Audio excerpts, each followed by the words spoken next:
never drinking again. It's no big loss. I'm never drinking again with Aiden Parents and Dan Ross. Hello and welcome to the Never Drinking Again podcast. I'm Dan Ross. And I'm Aiden Parents. He is indeed. So the Never Drinking Again podcast is a podcast where we get guests on and talk about their ideal nights out. We've got a bit of a break from the interviews at the moment, so we're having our ideal virtual night in, which is of course with each other. Ideal is pushing it. Well, it's ideal for me, Aiden. What it is, we've run out of things to do, so we're doing one a week where we actually chat to each other. Yeah. It's more for our own sanity than anything, I think. Yeah. Talking to Dan keeps me sane. It's like things could always be worse. much worse. Yeah, that's fair but hurtful. So why don't you tell our listeners, Aiden, what we're going to be doing in today's episode? Me and Dan, if you're a regular listener, you might know that me and Dan are craft beer wankers. We are indeed. And we've both been employed previously to be craft beer wankers professionally. Yeah. And explain all about beers to paying members of the public. However, this is free, and we're giving you our information for free. It's a bargain. You lucky boys or girls. Boys, let's not discriminate, Aiden. Plenty of girls love craft beer. Yes, they do. It's true. It's craft beer. You said the term craft beer wanker, and I think that is a term that has come about quite fairly because it can. It's a term of affection. It's affection, but it can seem quite exclusionary. The craft beer. It absolutely can, and I think that's where people like you and me can come in, and we can bridge the gap. People think it's just like people being like fancy, kind of like foodies, but with drink about beer. Yeah. But as you will see from me and Aiden, it also does bring in rec heads. So it's a good way of getting drunk, but also like looking not like a complete disgrace because you know about what you're drinking. Yeah, it's you're not an alcoholic, you're a connoisseur. Yeah, it's intelligent alcoholism. Exactly, and after this, you can all be intelligent alcoholics with us once the pubs are back open. Oh, you're in for a treat, guys. So one thing I've noticed is like how little people actually know about beer. For most people, beer is just lager. But there are so many different styles of beer out there, and we're going to be talking you through a range of them today. Probably about 8 or so. Some of them will get a bit nerdy and technical on them because we're both a bit nerdy and technical. But this is for everyone. It is, and I imagine the information at the start of the podcast will be much more useful than the stuff at the end. Yeah. Because we'll be drinking along whilst talking about these beers. And also, I will say, if you don't like beer, my thing is not that you don't like beer, it's that you haven't found the right beer. Yeah. Most people who don't like beer don't like Carling. Exactly. I personally think it's impossible to not like beer. It's like saying I don't like juice. Cheese. You know, there'll be some variant of it that you will like because it's so broad. And with that being said, I've already cracked open my first beer, but I'm going to pour it now. Yeah. So, what are you drinking first, Dan? So I'm drinking from Pressure Drop Brewery out of London, I believe. Brewed in London since 2013. It is Wu Gang Chops the Tree. That is the exact beer that I have. Oh, really? You got that as well? I have. I was thinking, this will be a beer that Dan doesn't have. It's a 3.8% foraged herb Hefeweiss.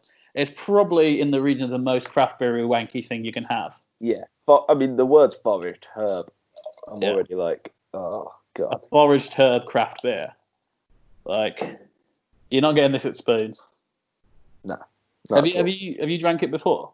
I haven't. I have. What happened was recently I went into the off license the day that my furlough payments hit. Yeah. And I picked one of every beer that they have. Oh, amazing! They have this at the off license. Every crafty beer. What? They have this at your off license. Yeah. That is impressive.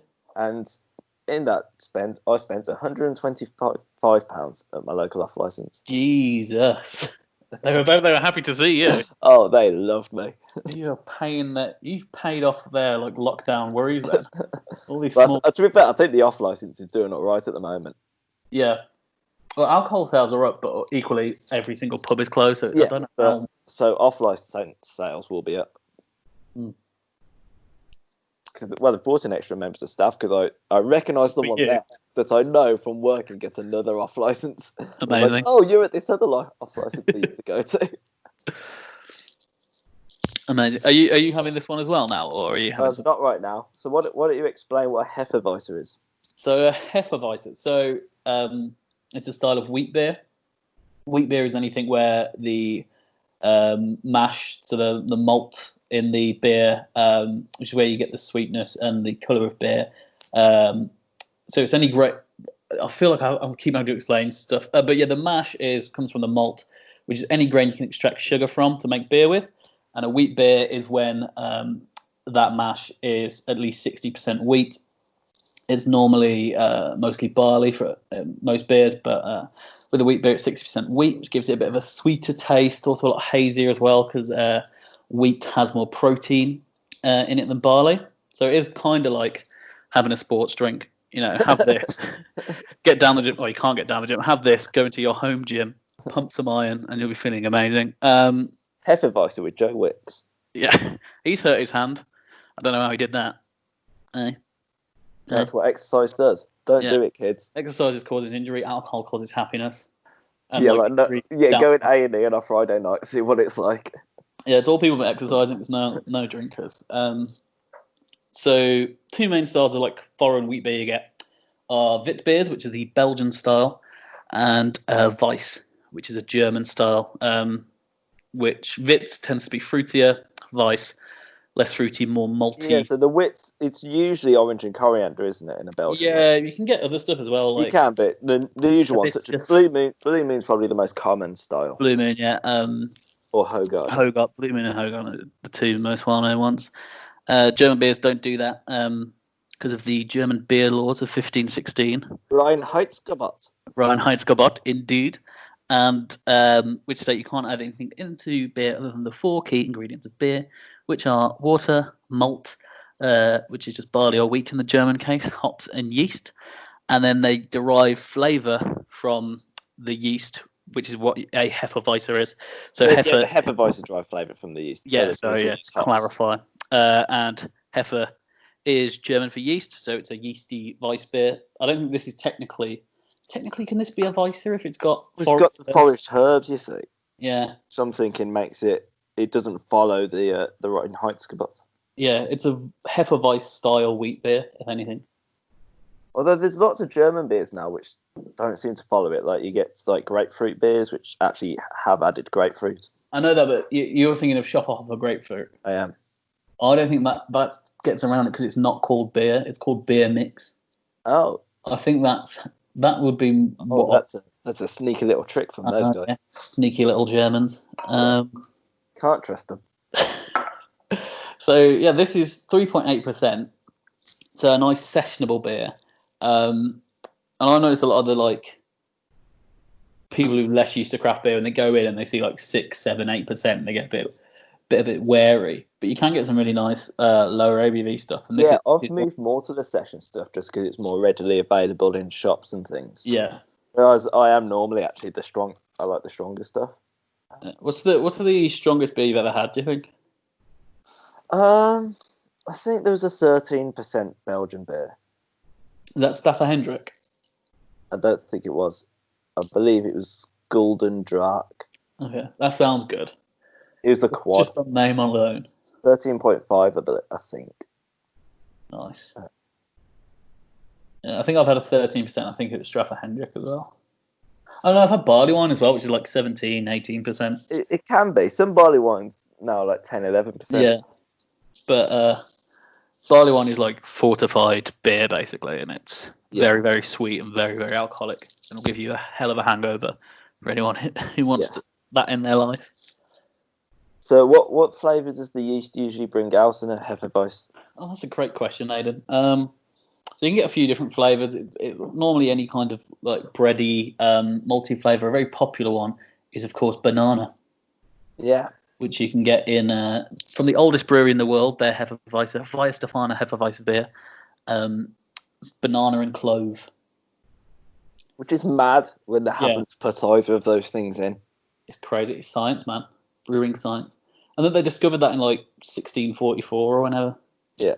Well, this thing, because so when they came up with this law in 1516, yeast wasn't in it because no one knew what yeast was. Oh, that's interesting. Yeast came in about 70 years later or so. Because it was just like, oh, you put all this stuff together, leave it, and it's alcohol.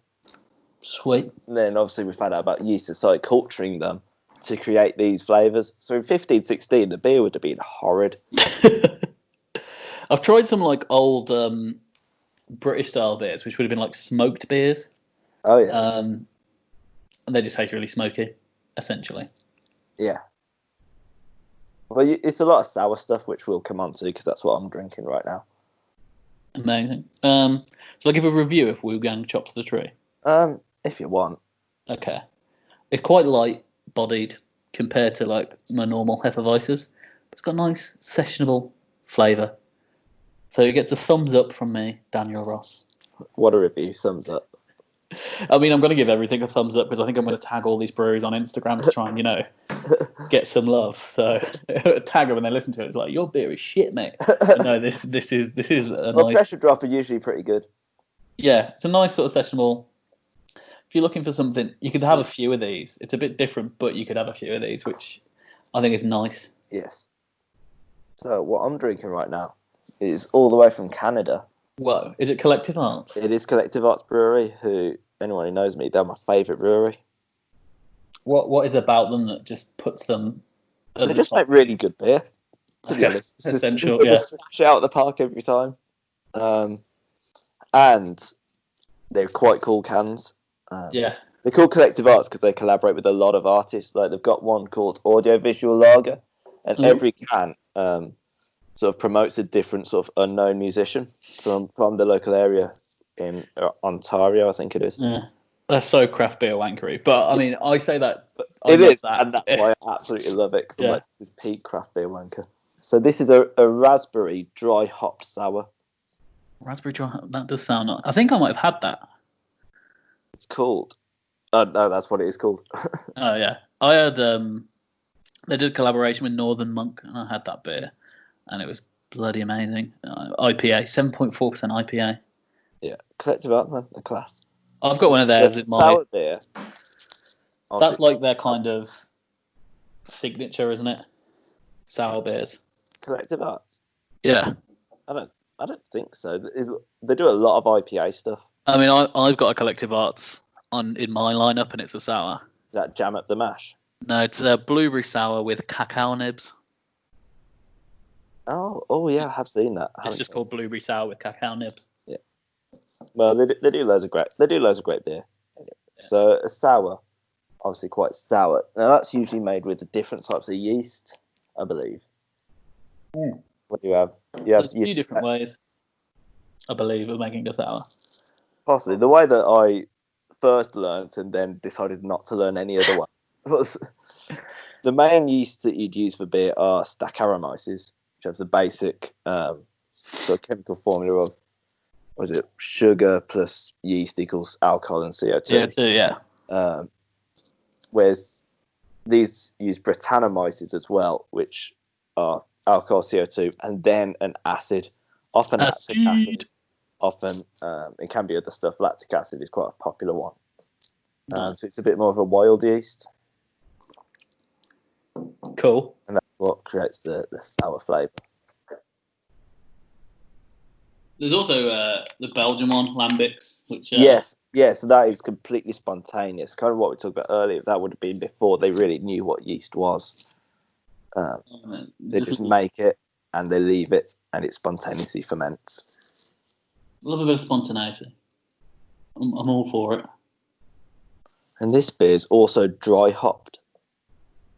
So it's another fun beer word to learn. Tell us about dry hopping, Aiden. So dry hopping. So normally when you add the hops in, you want the water to be nice and hot. It's either in the boil. It's in the boil, isn't it? Yeah. Yeah. So basically, when you've done the mash that Dan was talking about earlier, you add a load of hot water to it. It's basically make almost beer. Make beer-looking water. Wort, as you'd call it. And that's when also you'd add in some hops. With dry hopping, you'd actually do after the fermentation, when it's all cooled down a bit. So it can create quite a stronger flavour. Yeah, stronger, and it's also like permeates through. Yeah. So it's nice and hoppy throughout the entire drinking experience. I think because lots of sours aren't actually that hoppy; they're usually more fruity. Yeah. I don't know what you want from a sour. Yeah, but this is both. It's raspberry, but with a strong hop profile. I like a nice dry hop sour. I'll be honest with you. Like, I think it's a good, because sour I think is like the most sort of off-putting beer style to have if you're not used to it. It is definitely. If you buy a sour by accident, it can be quite jarring when you take your first sip. But I would always say push through. You will like them. It's an acquired taste. It's like olives. Yeah, but if you just persevere with olives, you will like them. Yeah, exactly. It's the same thing. Just keep eating or drink. Have a big bowl of olives and a big can of sour beer, and you'll hate your life at the start, but by the end of it, you'll be loving life. I mean, it's like that with normal beer. Even like, do you remember your first sip of beer? You might have been like, 8, and your dad gave you a sip of his. And you're like, this is disgusting. But then you persevered, and look where we are now. We know. Made it. Made it to the world of beer drinking. Yeah, and I don't know what else to say about this, but it's a thumbs up from me. Thumbs up. Yeah, dry hop's good because it's like that link between IPA and sour, like a dry hop sour. So you also get double dry hops, don't you? Yeah, it's where they do it again. Yeah, I've never seen triple dry hopped, although I don't know why they wouldn't. There must be some brewer will listen to this and be like, those two are talking absolute shit. So. Oh yeah. Because we are essentially, but it's good to have so Dan, obviously you know more than me about beer. Potentially, I think we're about the same. So it's good to bounce stuff off you because normally, if I was giving a class, I'd just say everything with complete confidence. Yeah. And they'll all listen to me because they assume I know it. Whereas here, I might say something you, but like that's not right. I wouldn't mug you off on the podcast like that, Aiden. I'm not that kind of guy. But I can say stuff a bit more cautionary. Yeah. Now, what other beers? Let's talk about lager. We've mentioned lager a bit. It's a German. You know what lager means? It means storage. Yeah. I think it's to store. I think it's a verb. Yeah. Yeah. It's actually, if you look at like old English, the Anglo-Saxons, obviously Saxon being German, it was kind of in there. So lager this in the cellar. I've never looked at old Anglo-Saxon texts. Maybe that. I mean, I've got nothing but time on my hands now. So. Yeah, get into Anglo-Saxon. I've been learning Spanish. Bueno. Yo necesito una cerveza. I need a beer. Oh, I'm going to just walk into loads of Spanish bars. I need a beer. Not even I want, not yo quiero. Yo necesito. Well, that's because that's what it is, isn't it? It's very rare that I want a beer, but it's often that I need a beer. Yeah, there's sometimes we proper need a beer. So yeah, so lager. Obviously, that's German. You get many different styles of lager as well, like Kolsch, Pilsner. Yeah, even lager you can get wankery with. Yeah, I mean, I've got a craft lager here, so I may be getting wankery about lager later. Well, we're going to get wankery about lager now, I think, because we've run out of Hefeweizen and sour stuff to talk about. So lager is, this may surprise you, Aiden, but lager is the most drunk beer style in the world. Shut the front door. I know, it's mad. But it's a bit like, if you speak to people a bit older than us, like, lager's like a new thing. Yeah, well, because it was bitter and mild, and that's it. And lagers came in about 70s. Yeah, 70s, 80s, and it was like the yuppie kind of thing to drink. It was like from Europe. But it was also like the girls' drink. Like my dad had told me, like when he went to the pub with my mum, he'd have a pint of bitter, and my mum would have half a lager and lime. Yeah. And like lager's seen as what you have, and then have a big fight. Yeah. But let's not stereotype here, because so there's a lot of people. This is where the snobbiness gets to me. Because there's a lot of people within craft beer who don't like lager, or say they don't like lager, or look down on lager. I mean, I like lager. I like lager. I think it's a really nice. Sometimes it absolutely does the job. If it's really hot, summer's day, you're in a beer garden. I don't want some wanky Hefeweizen. I want a lager. And there might be some days, like I can go like a few weeks, a few months without having a lager, and then sometimes I'm just like, I really fucking want a few pints of lager now. It's also great after a work shift. Much better than any. It's really easy to drink. You don't have to think about it. It can get you quite drunk. So most beers that we have, your ales, they take a couple of weeks to ferment. Well, not to ferment, from start to finish to make. Yeah, and then you've got to condition them as well down in the cellar. I think that was a big part of it as well. So lagers, they take a lot more than just a couple of weeks. Yeah, but when you get your lager delivered to you in the pub, like you can pretty much put it straight away. Yeah, I think that helped with the popularity as well. Whereas the ales, you have to let them sit down.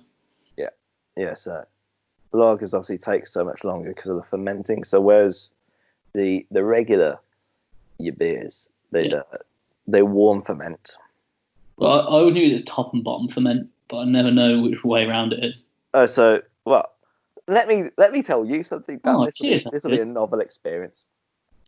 So a regular ale, you'd warm ferment it and you top ferment it as well. So you put the yeast in at the top. Yeah. And that's actually what gives it quite the fuller mouthfeel, you might call it. Whereas lager, it cold ferments, so obviously heat is the catalyst, so it takes a lot longer. And you put the yeast in at the bottom, so it kind of fizzles up and gives it that much crisper mouthfeel. Yeah, and that nice. Which why it tastes a lot cleaner, as it were. Formation of bubbles. Yeah. And what was my other point I was going to make? Yeah, so the yeast is different. Ale yeast is Saccharomyces something, and then lager yeast is Saccharomyces Carlsbergensis, which is where Carlsberg get their name. Very good. Fun fact number 1 of this podcast. I might crack open a lager now. You do you. Listen, let's get this good sound. And then like you said, you got pilsners, which are, I think they're Czech origin, but it's the hops are from Pilsen in Germany. Is that right? What I always thought was that they got the water from the River Pilsen. Okay. That you know how like in the UK they say that the Yorkshire is the best for water for beer. Isn't it Burton? Oh yeah, Burton. Yeah, Yorkshire states them, but everyone else says Burton is the best for water. It was like Pilsen have the best water for making lager. We in the UK it always used to be Burton, just because we didn't know what chemistry was, and there's certain different chemicals and natural chemicals in their water, like just extra, different types of salt and that. And we couldn't work out why, so everything had to be made in Burton. And then chemistry got discovered, and everybody went, "I'm not living in Burton. Fuck this." They moved out. Burton's actually really nice, but I don't know whether it's because they've got that beer history. It's just there's so many pubs there. Yeah, I think it's nice because of the beery history. Also, it's why Marmite exists. Yes. They had all this excess yeast product that they wanted to use. So they made a nice yeasty spread. I love Marmite. I'm indifferent to it, which just makes me a very weird person. See, a lot of people say that, and it's. I used to be indifferent. Yeah. And then I don't know what happened. One day I just woke up and I was like, Marmite, the best. Rubbing it all over your body. And then, what other lagers have we got? We got Kolsch lagers. Which are from Cologne. Yeah, Köln. A bit like Champagne has to be from Champagne. Kolsch has to be from Cologne. You've got dark beers, black lagers. Yes. Which are they made with stout malts? Essentially, yeah, made with a darker malt. Krombacher, that's a famous one. Krombacher. Yes. And quite popular in the Czech Republic, I know as well. Here's a fact: Czech Republic are the biggest beer drinkers per person in the world. So that's interesting. Oh, I've got another fun fact. This could be fun fact number 3. Yeah. Well, do you know what day of the year The most beer is drunk in Europe. New Year's Eve? No, I'll give you a clue. It's not going to happen this year, probably. Is it like the day of the Champions League final? It is the Champions League final. That makes sense. Yeah, that probably isn't going to happen this year. It's upsetting. It is. What's going to happen to all that beer? I know. No Eurovision. I'm just one man. I can't drink it all. I know. No Eurovision either. Yeah, that is sad. But we're going to pretend to be big beer lads and not care about that. I love Eurovision. I'll fight anyone who disrespects Eurovision. So my lager I'm drinking is from Magic Rock, a brewery from Huddersfield. Oh, excellent brewery. It's a vegan lager. And it's called... So what makes a beer vegan, Dan? What makes the beer vegan is that it's unfiltered, unfined. So there's this thing that goes into beer to make it go nice and clear, finings. And it's the inner lining of fish cuts. If you take that out, the beer is less clear. Like this is pretty much clear but slightly hazy. See, what I always like about that is when people see vegan beer, they're like, "Oh, I don't want to drink that." It's like, "Oh, don't worry, mate. I can add some fish guts to it if you like." And they're like, "Oh no, I don't want that." Someone once said to me, "Oh, what have you got for the non-vegans then?" And I'm like, "You can have vegan beer. Like, you can eat potatoes." Like, I mean, a good proportion of beer these days is vegan. Yeah. Craft beer, anyway. Majority of craft beer, I think, now is vegan. Yeah. So why wouldn't you be? Why would you just cut out? It's also cheaper because you don't have to buy the finings. It's for old, like, gammon-faced Brexit voters. It's cheaper to make and opens up another stream of markets, which, there's quite a lot of vegans these days. I don't understand why you wouldn't just make everything vegan, but if you can.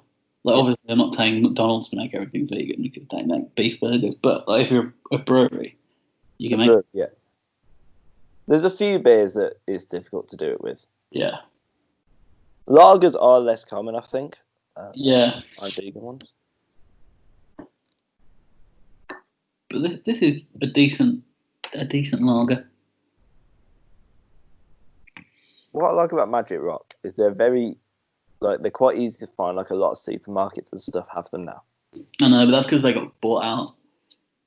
So it still makes them easy to find. That's like a thing in the craft community that you're not meant to like breweries that get bought by. Yeah, this is a thing, and I don't agree with it because I can't tell the difference.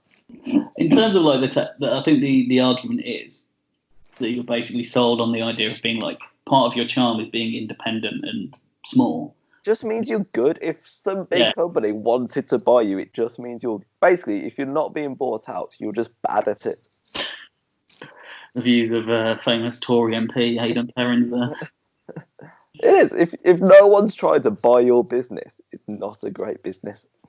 If big companies if a big company who does the same thing that you do doesn't want to buy you, what are you doing? With like Peroni, I think bought up a lot of the craft breweries because they were more expensive than Peroni, and they wanted to be seen as the main premium product.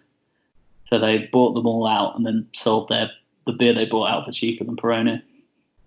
Great. Yeah. Crack on with that.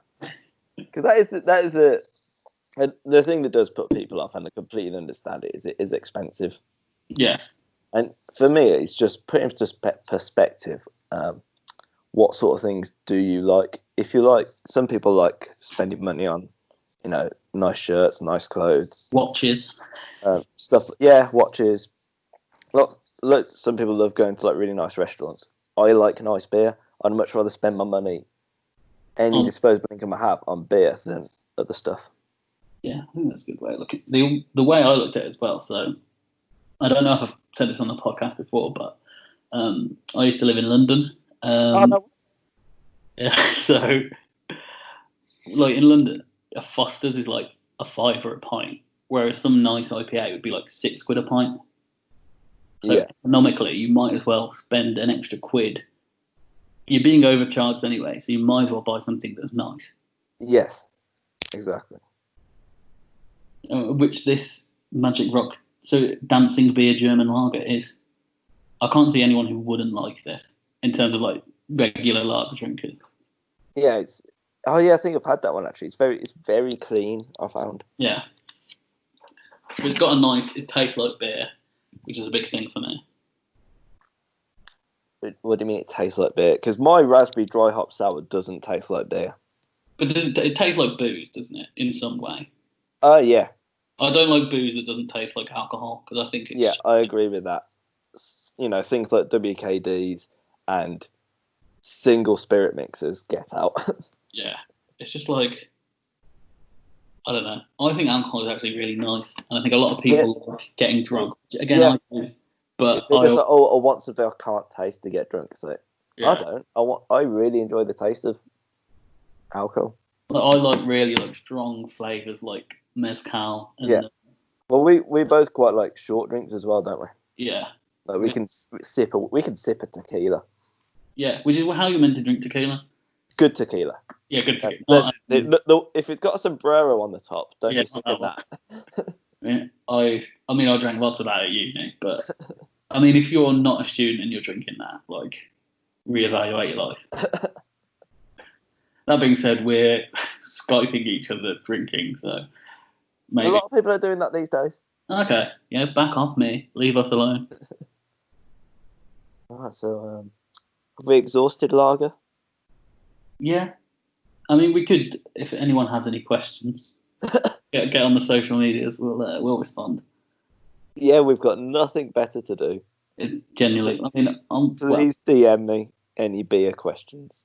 I'm learning Spanish and I'm playing a lot of FM and Sims 4. But other than that, also, if you have a nice beer and you want to tell us about it, please do.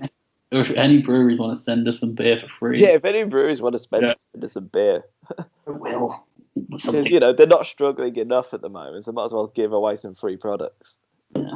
We've not yet been given anything for free for this podcast, which I think is like the whole reason podcasts exist. Yeah, I think it's a disgrace, to be honest. We got a free pizza once, but that was nothing to do with the podcast.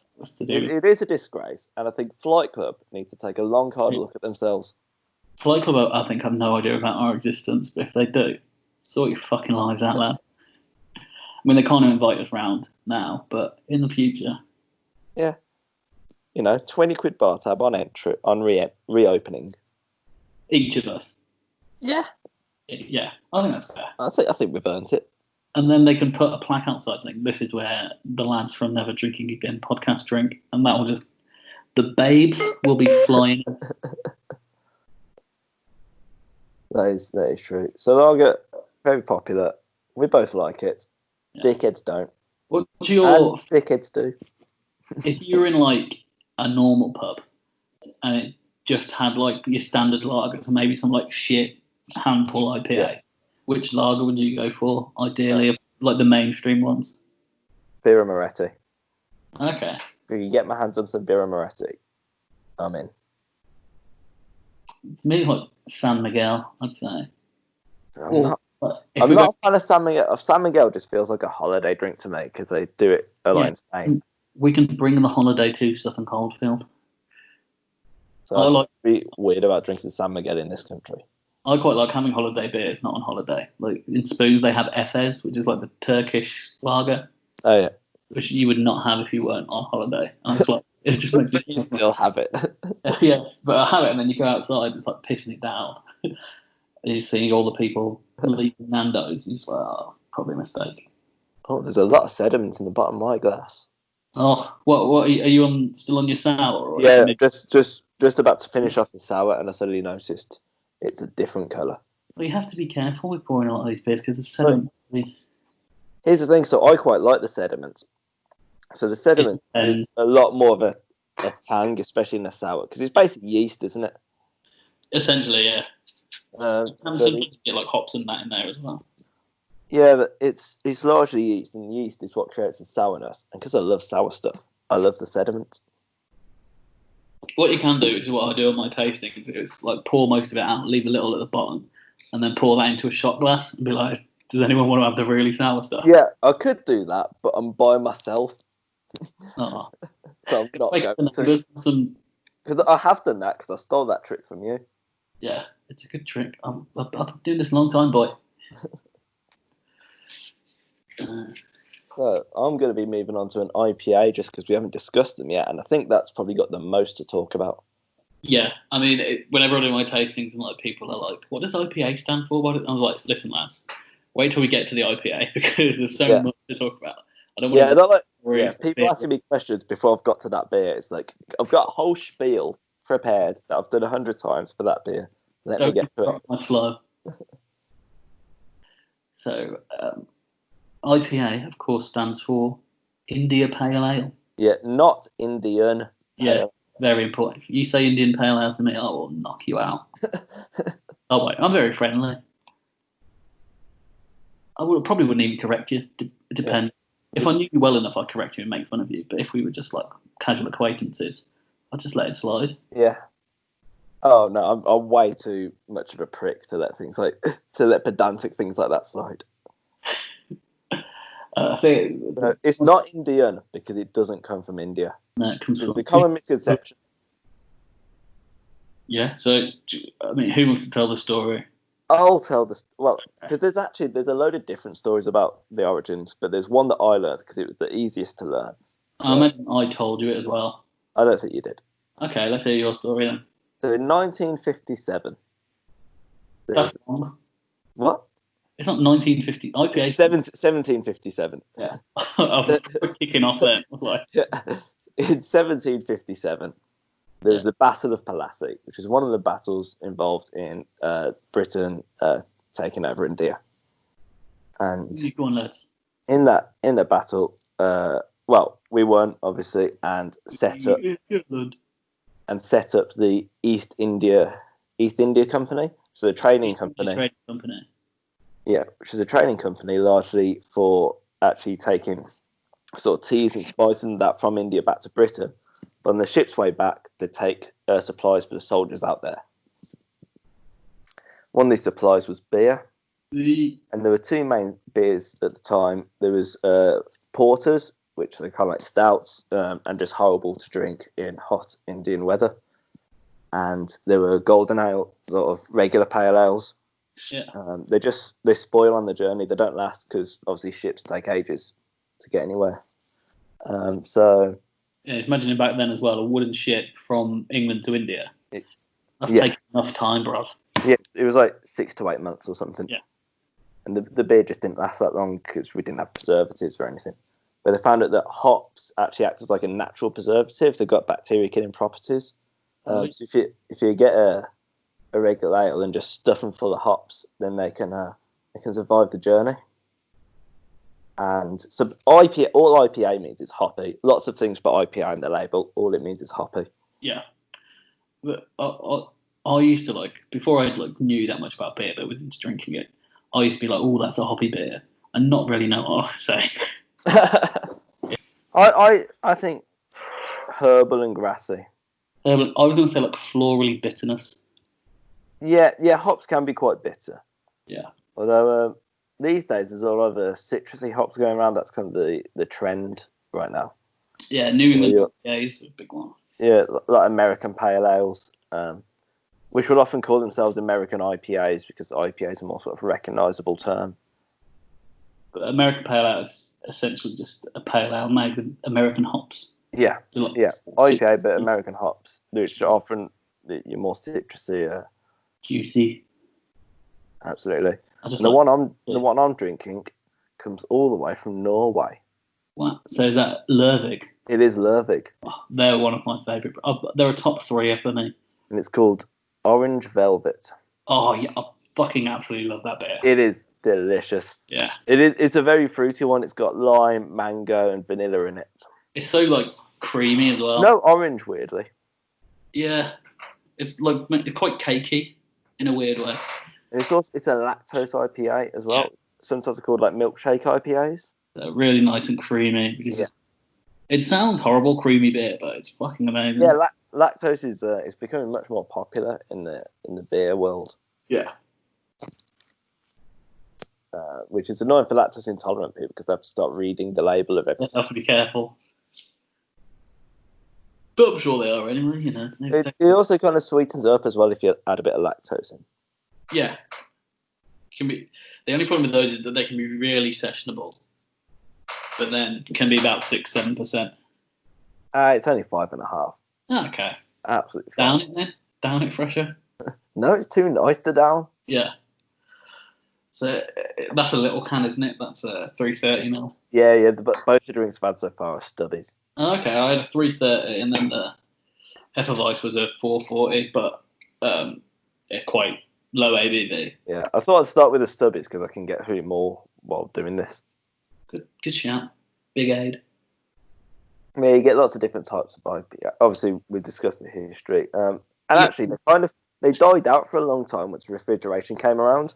Yeah. Because we didn't need the hops for preservatives anymore. Really, that made it popular again, wasn't it? Yeah, there was a bit of a craft beer revolution in the 80s in the US, and that kind of brought it all back. And it's come back here as craft and also as traditional. Yeah. You get IPAs maybe champagne yeast as well. It's pretty cool. Fruit IPAs. Yeah. I've not tried one that I've properly really liked yet. But there was one by, I think it was Left Handed Giants did one. Okay. That was very nice. I'll have to give it a give. Arbor Ales also do a really good fruit IPA. I know they're always big cans as well. Yeah, pint cans they do. Yeah, good lads. For real boys. Yes, and girls. For real people. For real people. For real, lads. We've said before, lads is a gender, non-gender specific term. Yeah. Lads is a state of mind. Lads is a state of mind. So yeah, they're big as well. Awesome brewery.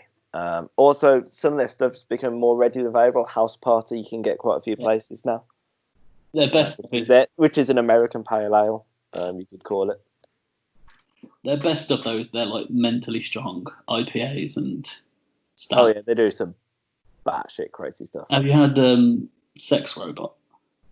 I don't believe I have had Sex Robot done. It's a 9% IPA. It's fucking incredible. I think we need to talk about the names of craft beers for a second. Now you said that, because they are some bonkers names. Going up to the bar, can I have Sex Robot, please? Yeah, some Woo Gang really top 3. What is going on? There was one, I think it was Northern Monk did, called Very Stable Genius, after Donald Trump called himself a very stable genius. Yeah. And it was Indian Pale Lager. Or is it India Pale Lager? India Pale Lager, sorry, yeah. So that's what that's a very hoppy lager. I mean, yeah, essentially. Which I think they're a nice bridge beer. Yes. The bridge you from. Well, I really like them because they've got the refreshingness of lager, but the hoppiness that I like. Taste as well. What speaking of bridging from going from your standard mainstream beers into craft stuff, what initially got you into it, Aiden? I think it was probably American Pale Ales got me. Yeah. I really like those citrusy notes on them, and just standard stuff like Beavertown Gamma Ray. Which you can get loads of places now. It's a really good beer. Gamma Ray. Put down on them because they were bought out, but it's a solid beer. Kind of bridging, something new, something different to a lager. Yeah, for me it was the first one I had that properly blew me away. It was Tiny Rebel Club Tropicana. I was just like, how is this a beer? Oh yeah. That is amazing, delicious. Even now, a couple of years into being a wanker, I still bought a load of cans of that from the off license. It does. It's it's in there with Gamma Ray where it does the job. Yeah. Which, yeah, I might crack open another one. Have you got through 2 beers already? Yes, lad. You animal. It's a tasting though, so it's they're all quite weak as well. At a 3.8 and a 4.5. So what are you going on to now? Are you on your pale ale? We were talking about pale ale, so I'm going for a nice fruity pale ale from Wild Beer called Pogo. Oh, yes, please. So, like, I'm really interested in trying this because this is one of them, like Gamma Rain, like Club Tropicana, that I had when I was like first getting into craft beer, and I thought was like the nicest thing in the world. World Beer Pogo still stands up. I've not had it for ages, so it really reminds you of like a New England IPA. Yeah, it's quite close to that kind of thing, which is a New England IPA is a lot smoother. The New England yeast, which makes it hazier, smooth, and a nice stone fruity flavour. So like apricot, peach, those kind of things. But Pogo flavoured with passion fruit, orange, and guava.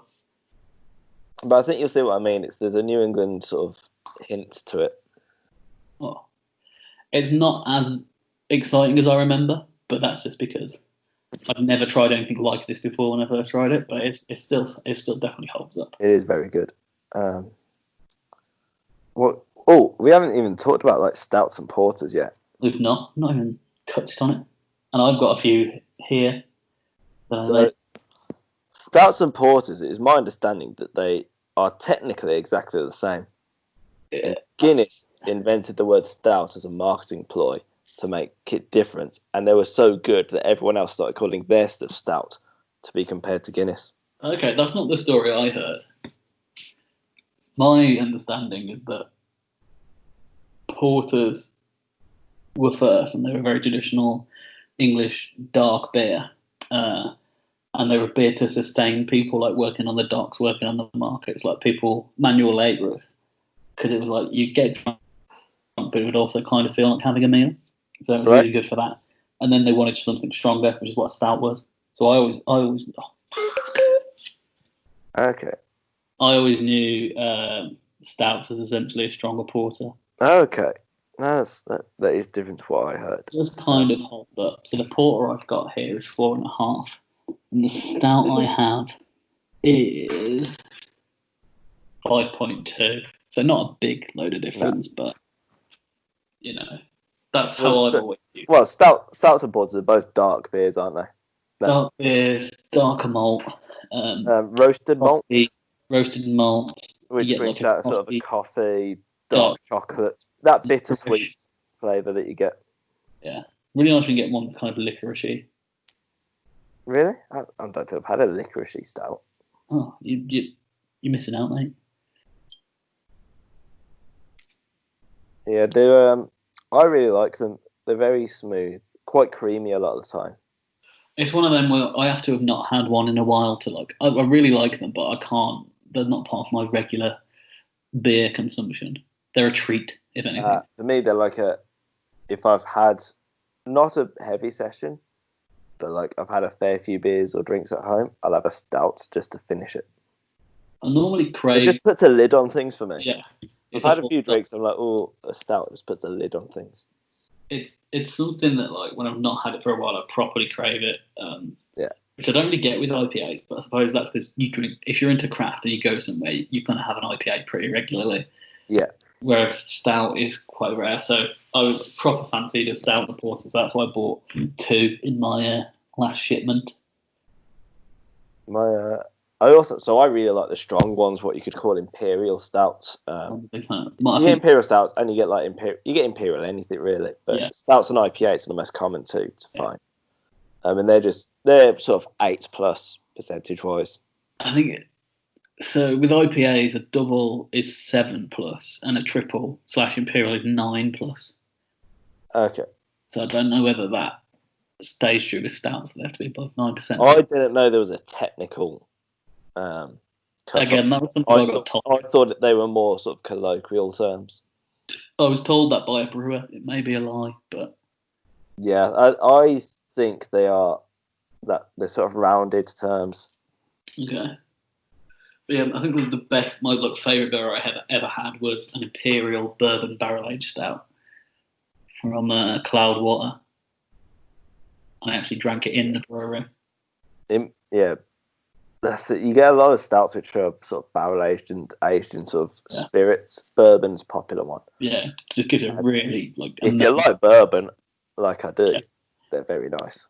And apart from one I had from Siren, fuck you Siren, I paid £11 for it and it was gross. Okay, I've not got any siren beers here, so yeah, slag them off as much as I have. I've got like 7. But oh, shit. Aiden's got a big night planned. I spent £125 at the off license. Oh, yeah, that's fair. And they had a really good siren range. You're lucky, man, to have an off license like that. Yeah. They had a big delivery from Thornbridge. With all the stuff out of the main range. Yeah. A few pressure drop things, Black Iris, Lervig. Is this in Sutton? Yeah. Oh, fucking hell. I'm very jealous. Oh, the furthest. I'll go to the shop for you and bring you some if you want that. Yeah, put it on the doorstep and then run away to get 2 meters away. Yeah.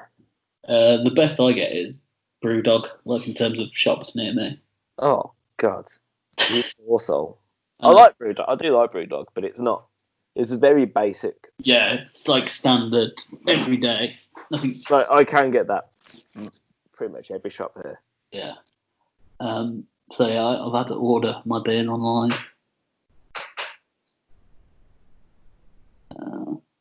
But luckily, there's lots of good places to buy beer online at the moment. There are. I quite struggle to find beer online because, like, the individual beers that I haven't had are either not particularly specialist or just way expensive. Yeah. Or they do like mixed packs, which like generally work out a bit cheaper, but it's standard stuff that I've already. Yes, you've had lots of times. Whereas this off license, they got a regular rotational range of really good craft beer. That is good. Is it just like a standard offer? Yeah.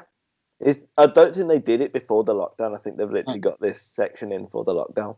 It makes sense around Sutton. Yeah, we are. There's a high percentage of wankers. Yeah. So stouts, roasted malts. That's the main difference, really, isn't it? Yeah. They often have some kind of something in like oatmeal or lactose, some kind of thickening agent. You can get milk stout. Yeah. It's got a lot of iron in, so it used to get recommended to pregnant women. Yeah, not anymore. Not anymore, unfortunately, for pregnant women. Can you imagine that, like giving birth and necking a stout? Lad, it's a state of mind. Yeah. That should be the advert for Guinness. Just a woman necking it giving birth with lad is a state of mind over. That would, every Guinness advert is 45 seconds long, because that's the angle you're meant to pour the beer at. That's not true. It is. I've been to the Guinness Museum and they tell you that. Nah. So get fucked. Nah. If you want to take it up with Guinness, be my guest.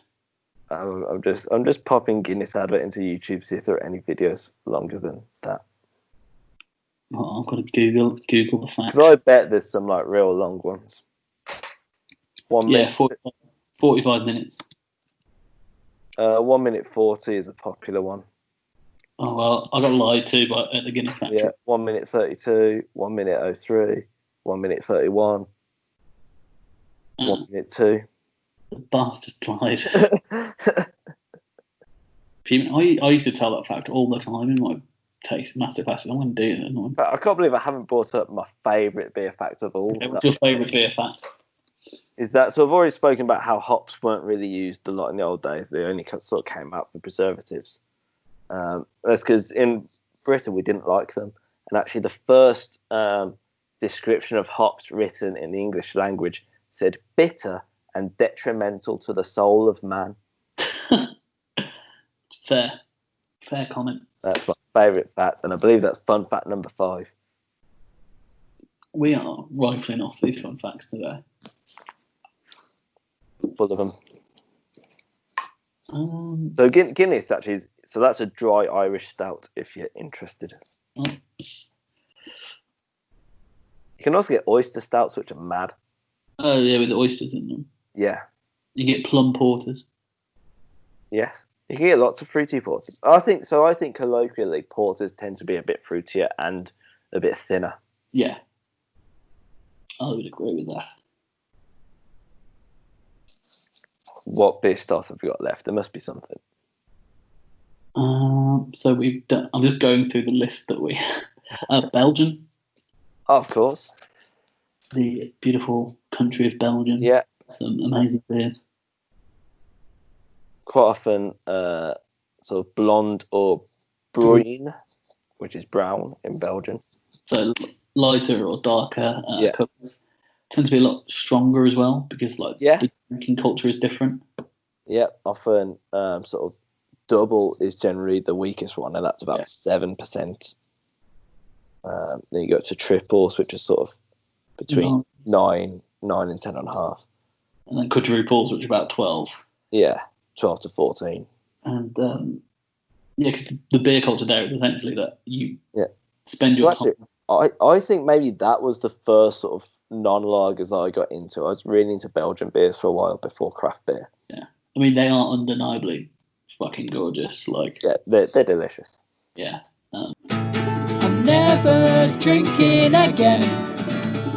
It's no big loss. I'm never drinking again with Aiden parents and Dan Ross. Hello again. Hello again. Yeah, I think it's my Wi-Fi's being shit, but it doesn't say it's being shit. So. It does tell me that you're having trouble.